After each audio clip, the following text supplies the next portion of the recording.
Halo adik-adik, kembali lagi bersama saya Mr. YP di channel Ayo Sekolah Simak, Ayo Sekolah Fisika, Matematika, dan Kimia. Pada video kali ini kita akan membahas soal-soal UTBK, TKA Saintek Fisika untuk menghadapi UTBK tahun 2021 gelombang kedua.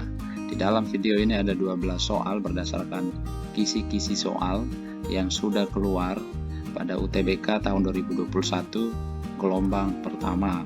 Oke, kita membahas soal yang pertama, yaitu soal tentang gerak lurus. Sebuah benda bergerak lurus dengan kecepatan tetap.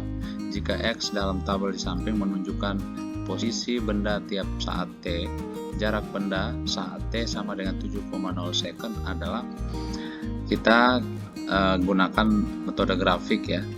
Dari grafik yang ada menunjukkan bahwa kecepatan dari benda tersebut adalah, misalnya kita ambil dari titik 2 ke titik 4, maka kita peroleh kemiringan dari detik kedua sampai detik keempat ini adalah sebesar 7 kurang 4, V nya jadi 7 kurang 4 dibagi dengan 4 kurang 2, maka V nya jadi 1,5 meter per second. Maka pada saat T sama dengan 7 second, karena V nya tetap 1,5, maka X nya sama dengan V kali T, yaitu sama dengan 1,5 kali 7 sama dengan 10,5 meter. Jadi jawabannya C. Berikutnya kita membahas soal yang kedua, yaitu soal tentang usaha dan energi. Sebuah balok bermassa 2 kg bergerak pada sebuah bidang datar licin dengan kecepatan 1 meter per second. Selanjutnya balok menuruni sebuah bidang miring kasar dengan kemiringan 30 derajat dan mengalami gaya gesek sebesar 7 Newton. Setelah sampai di dasar bidang miring, balok meluncur pada bidang datar licin pada kecepatan 2 meter per second. Jika percepatan gravitasi 10 meter per second kuadrat, kedua bidang datar berbeda ketinggian titik-titik meter. Jadi kita gambarkan lintasan gerak baloknya dari titik 1 dengan kecepatan V1 nya sama dengan 1 meter per second, kemudian menuruni bidang miring yang panjangnya misalnya S dan sudut kemiringannya 30 derajat, mengalami gaya gesek sebesar 7 Newton. Kemudian sampai di titik 2 di dasar bidang miring, bergerak dengan kecepatan 2 meter per second.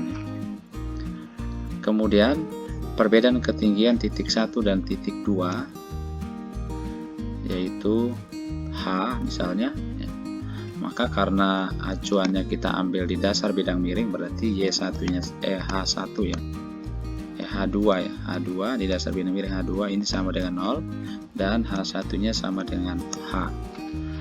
Kita gunakan konsep usaha oleh gaya non konservatif sama dengan delta EK ditambah delta EP. Usaha oleh gaya non konservatif itu adalah usaha oleh gaya gesek, berarti F dikali S yaitu panjang bidang miring sama dengan EK2 dikurang EK1 plus EP2 kurang EP1, atau sama dengan, kita lihat nih dari segitiga, perbandingan sin 30 sama dengan H per S, maka S nya sama dengan H per sin 30. Sin 30 nya kan 1/2, maka ini S nya 2H, maka kita ganti menjadi F dikali 2H sama dengan setengah MV2 kuadrat min setengah MV1 kuadrat plus EP2 nya 0 minus MGH, H1 nya kan H, maka ini menjadi minus 7 dikali 2H sama dengan setengah kali 2 dikali meter per second, ini kuadrat, minus setengah kali 2 kali V1 nya 1 kuadrat minus M2 dikali 10 dikali H. Maka kita pindahkan 2 kali 10 kali H ini ke ruas kiri, maka menjadi 20H minus 14H sama dengan, ini kita coret menjadi 4 kemudian dikurang dengan ini coret berarti 1, maka jadinya 6H berarti ya, 6H sama dengan 3, maka H nya sama dengan 1/2 meter atau 0,5 meter. Jadi jawabannya E. Oke, selanjutnya kita membahas soal yang ketiga, yaitu soal tentang elastisitas. Sebuah bola kecil mengalami perubahan tekanan sebesar delta P sehingga mengalami perubahan volume delta V. Jika modulus bulk bola adalah B, volume akhir bola adalah, kita gunakan hubungan delta P sama dengan minus B dikali delta V per V ya, atau delta P sama dengan B kali delta V per V. Jika kita gunakan plus, untuk delta V nya sama dengan V dikurang V akhir, V awal kurang V akhir, karena V awal itu lebih besar dari V akhirnya. Jika kita gunakan tanda minus di depan, maka delta V nya atau perubahan volumenya kita tuliskan V akhir dikurang V awal ya. Maka dari kedua hubungan ini kita bisa tuliskan V akhirnya sama dengan delta V plus V awal. Maka dari hubungan delta P sama dengan minus B kali delta V per V ini, kita tuliskan V nya sama dengan minus B dikali delta V dibagi dengan delta P. Maka V akhir sama dengan delta V plus V ini kita substitusikan V nya ke dalam V akhir, maka kita dapatkan V akhirnya sama dengan delta V minus B kali delta V per delta P. Maka ini sama dengan delta V dikali 1 min B per delta P. Jadi jawabannya C. Oke, berikutnya kita membahas soal yang keempat, yaitu soal tentang dinamika rotasi. Dua balok bermassa M1 dan M2 terhubung dengan seutas tali yang bergerak tanpa slip melalui katrol yang radiusnya R sama dengan 10 cm, momen inersianya 0,03 kg meter pangkat 2. Diketahui percepatan gravitasi 10 meter per second kuadrat dan tegangan tali pada balok pertama 30 Newton dan balok kedua 45 Newton. Rasio massa balok 1 terhadap massa balok 2 adalah. Sistem katrol dan balok ditunjukkan seperti pada gambar.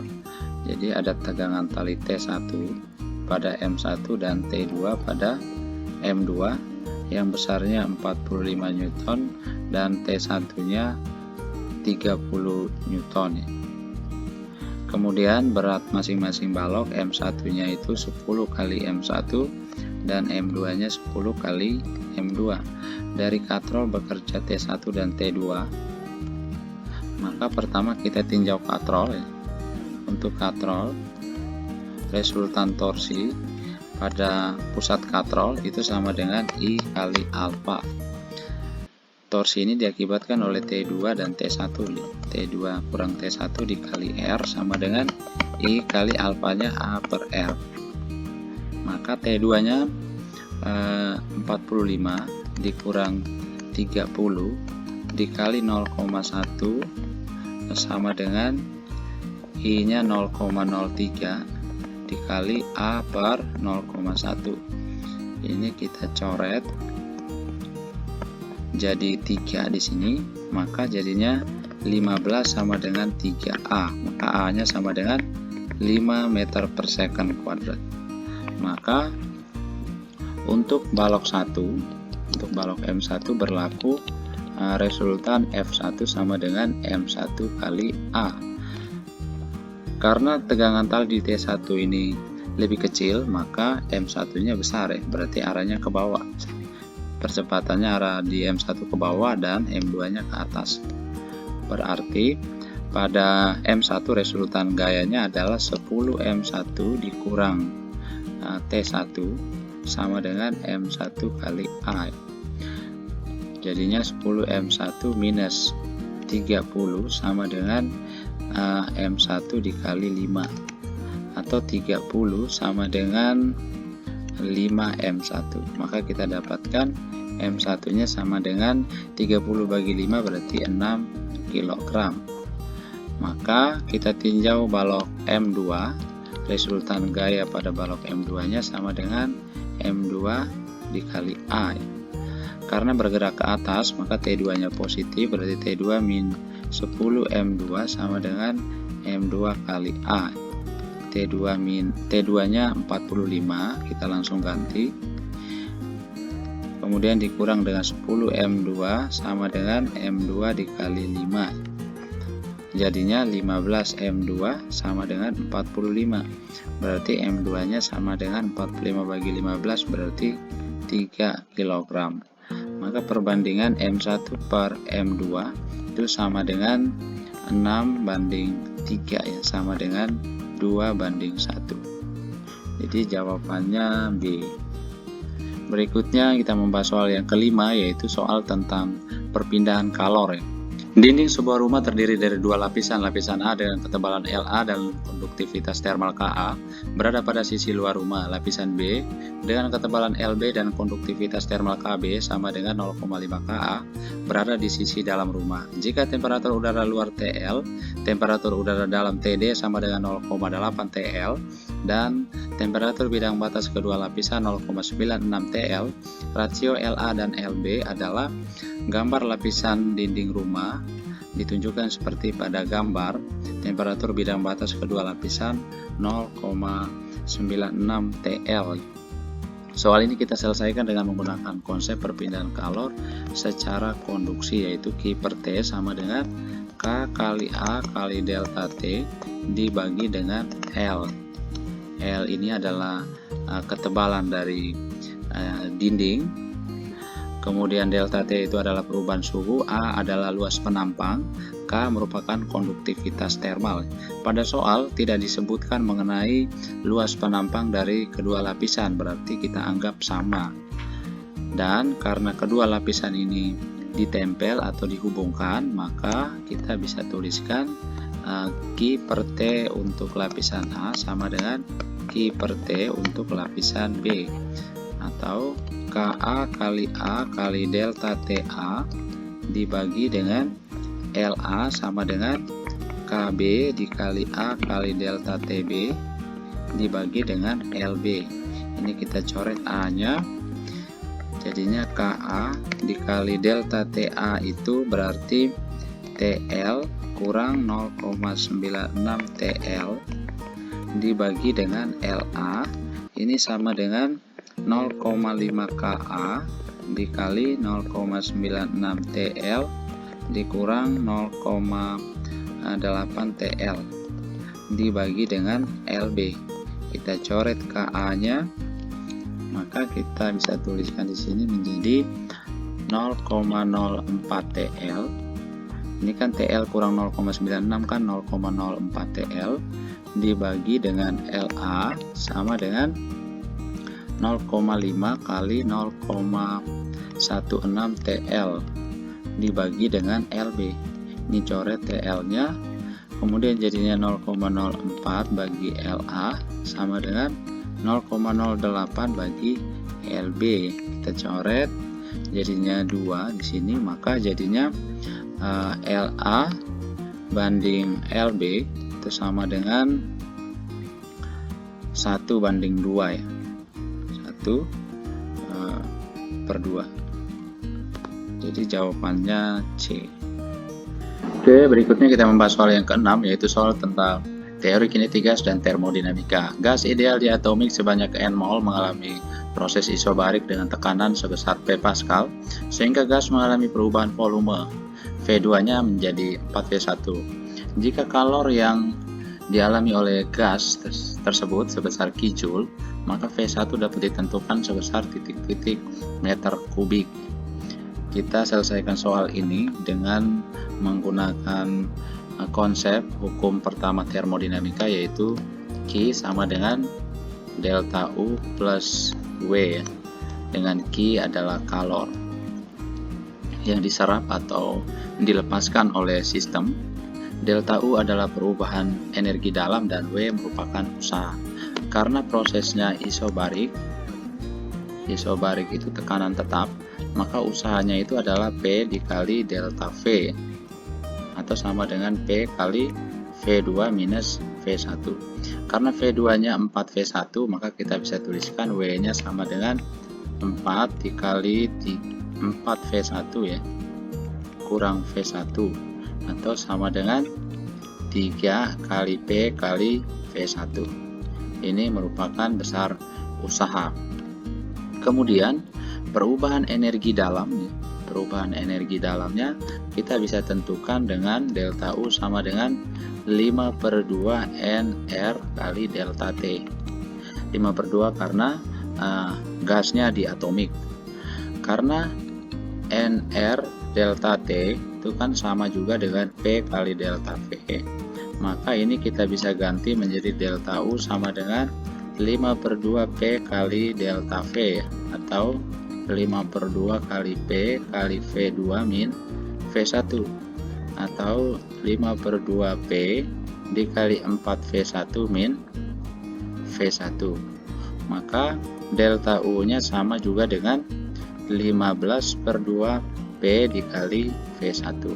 Sehingga delta U dan usaha ini kita masukkan ke dalam hukum satu termo, maka kita bisa tuliskan Q nya sama dengan 15/2 dikali P kali V1 ditambah 3P V1, atau Q sama dengan 15/2 P ditambah 3P dikali V1, atau Q nya sama dengan, kita samakan penyebut dengan 2, maka ini jadi 21/2 dikali P dikali V1 ya.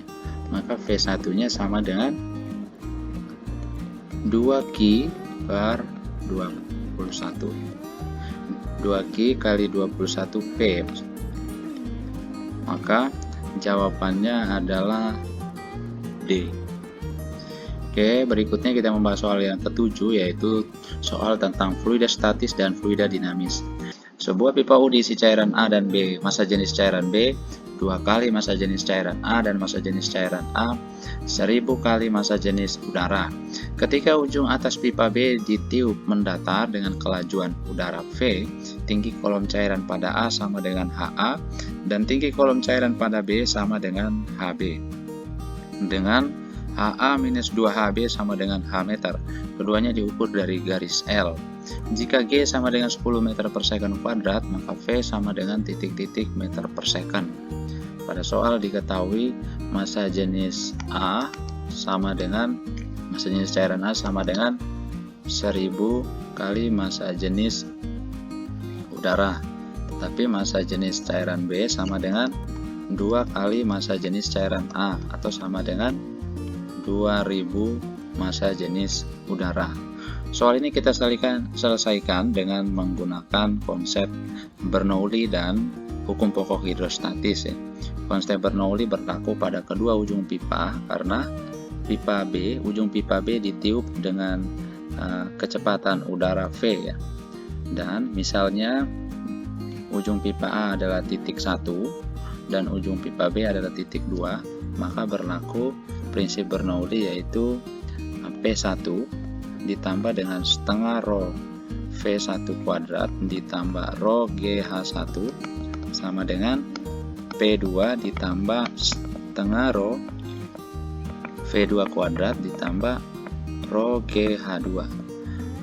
Karena H1 sama dengan H2, karena titik 1 dan titik 2 ini sejajar, berarti H1 sama dengan H2 dan V1 sama dengan 0. Maka setengah rho V1 nya kita coret, kemudian rho GH2 dan rho GH1 nya juga kita coret ya. Maka ini menjadi P1 sama dengan P2 plus setengah rho V2 nya itu V. Jadi P1 sama dengan P2 tambah setengah rho V2 kuadrat. Kemudian pada garis L ya, garis L ini adalah batas permukaan cairan yang sama, yaitu yang berwarna kuning. Nah, misalnya ini titik X, ini titik Y, maka berlaku hukum pokok hidrostatis karena cairannya sama dan sejajar. Berarti Px, tekanan di titik X, sama dengan tekanan di titik Y. Tekanan di titik X itu akibat tekanan di titik 1 P1 ditambah dengan tekanan akibat berat cairan sepanjang HA. Maka ini sama dengan Rho A kali G kali HA, sama dengan pada titik Y diakibatkan oleh tekanan di titik 2 dan tekanan akibat berat cairan sepanjang HB. Berarti ini jadinya P2 ditambah Rho B dikali G kali HB. Kemudian P1 nya kita ganti dengan P2 ditambah setengah Rho V2 kuadrat ditambah Rho A nya itu 1000 Rho dikali G dikali HA, sama dengan P2 ditambah Rho B nya itu 2000 Rho dikali G dikali HB. Kita coret P2 nya, maka ini menjadi setengah Rho V kuadrat plus 1000 dikali Rho dikali G kali H, sama dengan 2000 Rho kali G kali HB. Ini Rho nya juga kita coret, maka kita tuliskan setengah V kuadrat sama dengan 1000 G dikali 2 HB dikurang HA. Sedangkan dari soal HA minus 2 HB sama dengan H meter, maka 2 HB minus HA sama dengan min H meter. Maka ini jadinya setengah V kuadrat sama dengan 1000 dikali 10 dikali minus H. Maka V kuadratnya sama dengan 10.000 dikali minus 2H. Maka V sama dengan akar 10.000 kan 100. Akar minus 2H. Jadi jawabannya A. Oke, berikutnya kita membahas soal yang ke-8, yaitu soal tentang bandul. Sebuah bandul matematis dipasang pada langit-langit kabin sebuah wahana ruang angkasa. Panjang tali bandul itu 1,0 meter.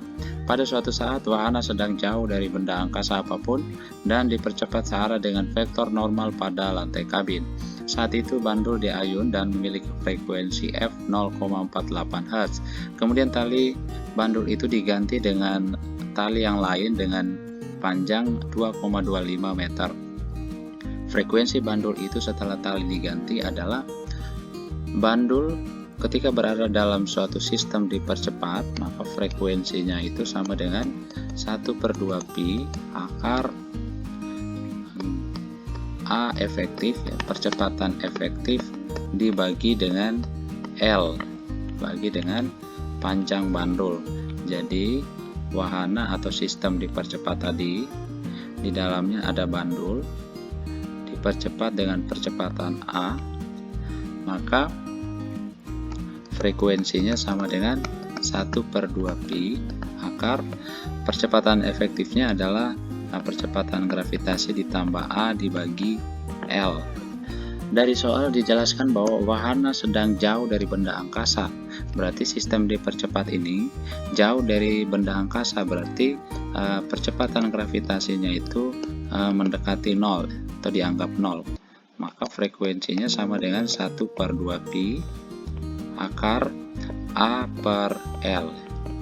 Karena A-nya tetap, maka frekuensi ini hanya dipengaruhi oleh panjang tali. Berarti kita pakai perbandingan F1 banding F2 sama dengan akar L2 banding L1. F1 nya 0,48 dibanding F2 sama dengan akar dari L2 nya 2,25 bagi 1 meter, ya. atau sama dengan 1,5. Maka F2 nya sama dengan 0,48 dibagi 1,5 atau 0,32 Hz. Jadi jawabannya A. Berikutnya kita membahas soal yang ke-9, yaitu soal tentang gelombang bunyi, yaitu efek Doppler. Dua sumber bunyi A dan B dan pengamat yang diam di sebuah halte di titik O dan terletak pada sumbu X seperti gambar. Kedua sumber bunyi menghasilkan bunyi dengan frekuensi F, cepat lambat bunyi di udara V. Kedua sumber bunyi A dan B bergerak meninggalkan pengamat dengan kecepatan masing-masing 0,5 V dan nV. Jika selisih frekuensi bunyi dari kedua sumber menurut O adalah 4F/15, maka N sama dengan titik-titik ya.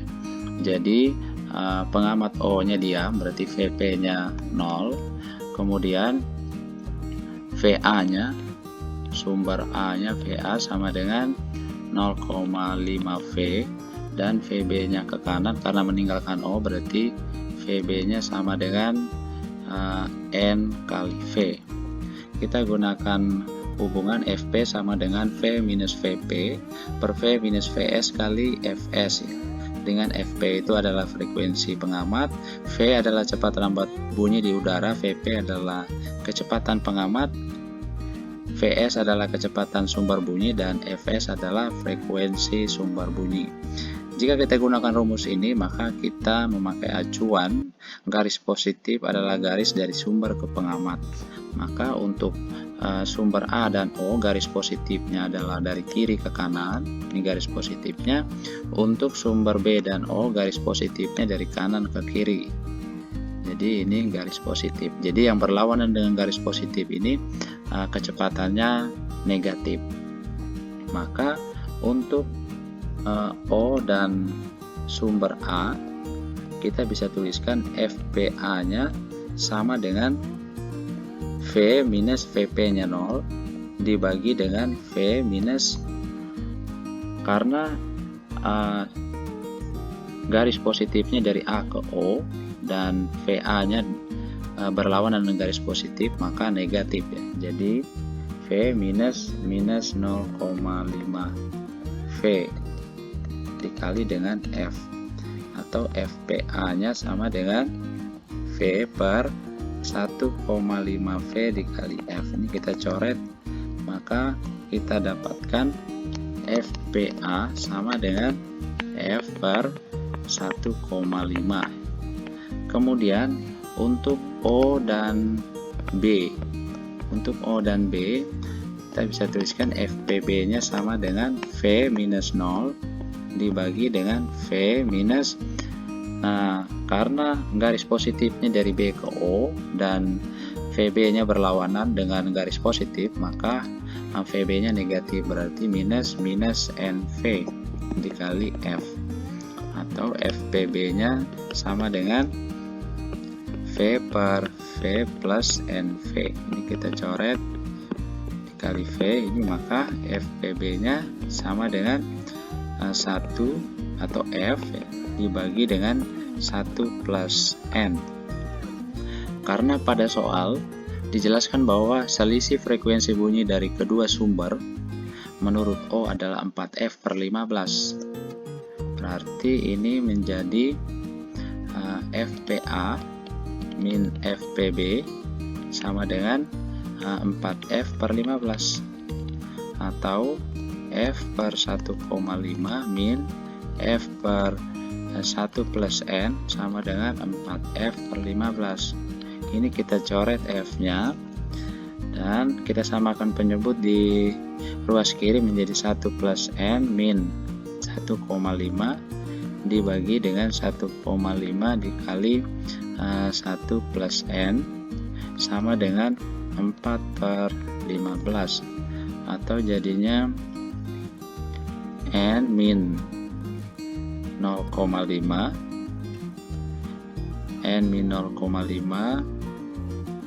kemudian bagi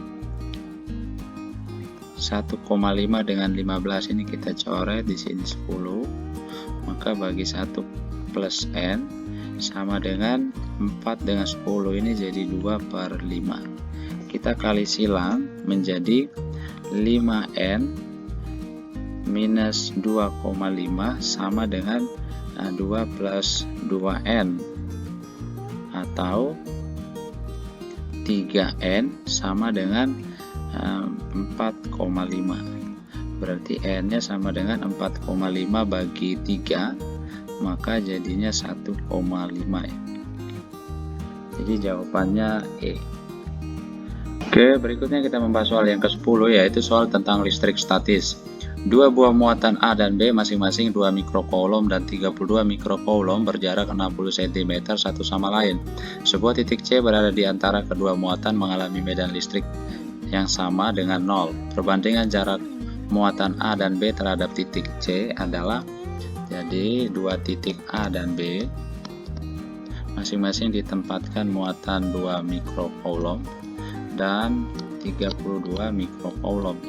Kedua titik ini berjarak 60 cm. Titik C berada di antara kedua titik A dan B.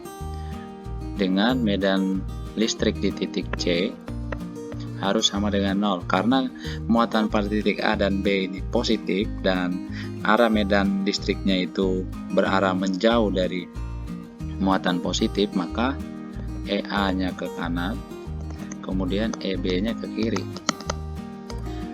Masing-masing ya, berjarak ini RAC, kemudian ini RBC.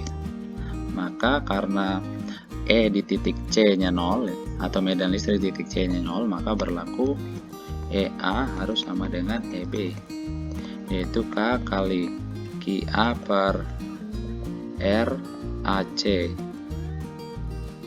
kuadrat sama dengan K kali QB per RBC kuadrat. Ini K nya kita coret, kemudian QA nya 2 dibagi RAC kuadrat sama dengan QB nya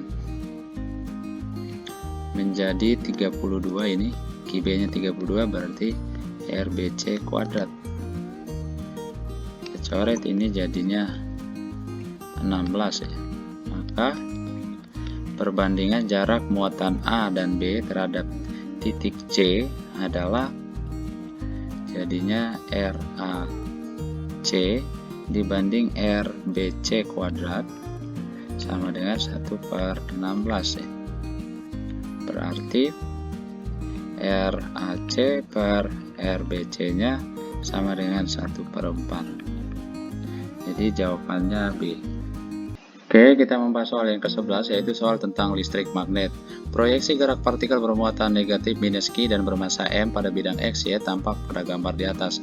Di ruang itu terdapat medan magnetik B searah sumbu Z negatif, medan listrik tetap E searah sumbu Z negatif, dan komponen kecepatan VZ-nya lebih besar 0.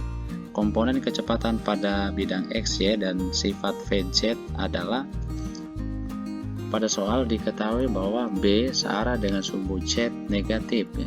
Berarti pada bidang XY nya kita gambarkan B nya masuk bidang kertas, yaitu tanda silang. Dan partikel pada bidang XY bergerak melingkar beraturan. Jadi misalnya partikel di titik A, maka gayanya harus menuju pusat lingkaran.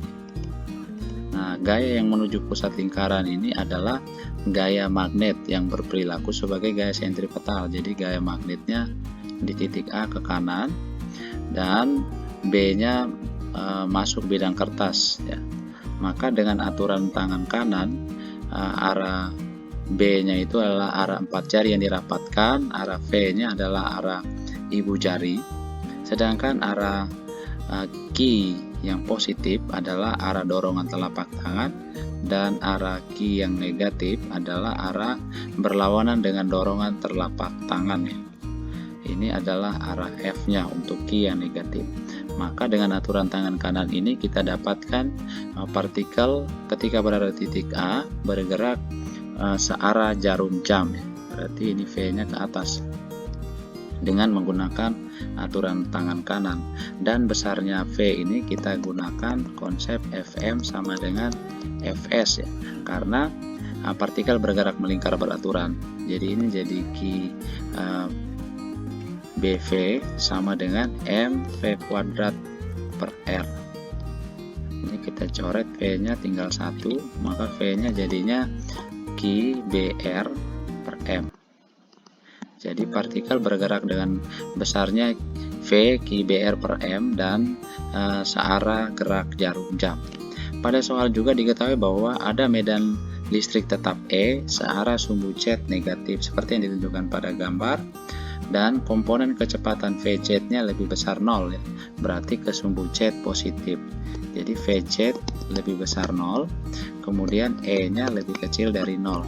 Karena muatan ini negatif, maka gaya listriknya berlawanan dengan arah gaya magnet. Berarti gaya listriknya ke arah F positif ya. Maka F listriknya lebih besar 0. Karena F listrik lebih besar 0, maka A juga lebih besar 0 ya. Jadi AC dan V-nya dan F-nya ke sumbu Z positif. Berarti kesimpulannya bahwa karena A dan VZ ini searah, berarti VZ-nya tidak konstan ya, jadi berubah. Maka jawabannya adalah C. Berikutnya kita membahas soal yang ke-12, yaitu tentang relativitas. Sebuah partikel bermassa M0, usaha yang diperlukan agar partikel tersebut memiliki energi total 1,50 M0 C kuadrat dari keadaan diam adalah titik-titik M0 C kuadrat. Pada soal diketahui energi total partikelnya 1,50 M0 C kuadrat. Sedangkan energi diam itu sama dengan M0 C kuadrat. Usaha W sama dengan E kurang E0. Maka ini menjadi 1,50 M0 C kuadrat sama dikurang dengan M0 C kuadrat. Berarti usahanya sama dengan 0,5 M0 C kuadrat. Ini jawabannya E. Pada suatu percobaan efek fotolistrik diperoleh nilai Hc per E sama dengan 12,4 kali 10 pangkat minus 7 Joule meter per coulomb. Dengan H tetapan Planck, C kelajuan cahaya, dan E muatan elektron. Energi kinetik maksimum yang mungkin dimiliki elektron yang lepas sama dengan 1,03 elektron volt. Ketika percobaan dilakukan dengan foton berpanjang gelombang 400 nanometer, panjang gelombang ambang untuk logam target sama dengan titik-titik nanometer. Pada soal ini diketahui lambdanya atau panjang gelombang foton 400 nanometer, kemudian energi kinetiknya 1,03 dan ditanyakan lambda 0, yaitu panjang gelombang ambang logam target. Pada efek fotolistrik berlaku EK sama dengan energi kinetik, itu sama dengan HF min HF0. Karena F itu adalah C per lambda, maka kita bisa tuliskan EK-nya sama dengan HC per lambda minus HC per lambda 0, atau EK sama dengan HC dikali 1 per lambda min 1 per lambda 0. EK nya 1,03 elektron volt sama dengan HC dikali 1 per 400 kali 10 pangkat minus 9 minus 1 per lambda 0, atau 1,03 volt sama dengan HC per E dikali 10 pangkat 7 per 4 dikurang 1 per lambda 0, atau 1,03 volt sama dengan 12,4 kali 10 pangkat minus 7 dikali 10 pangkat 7 per 4 min 1 per lambda 0. Kemudian ini kita coret jadi 12, tahu jadinya 10 pangkat 7 per 12 sama dengan 10 pangkat 7 per 4 min 1 per lambda 0 ya. Jadi 1 per lambda 0 sama dengan 10 pangkat 7 per 4 minus 10 pangkat 7 per 12. Kita samakan penyebut dan 12, maka ini menjadi 3 dikurang 1 kali 10 pangkat 7 dibagi dengan 12. Maka 1 per lambda 0 itu sama dengan 10 pangkat 7 per 6. Atau lambda 0 sama dengan 6 kali 10 pangkat min 7 meter. Atau sekitar 600 nanometer. Jadi jawabannya D.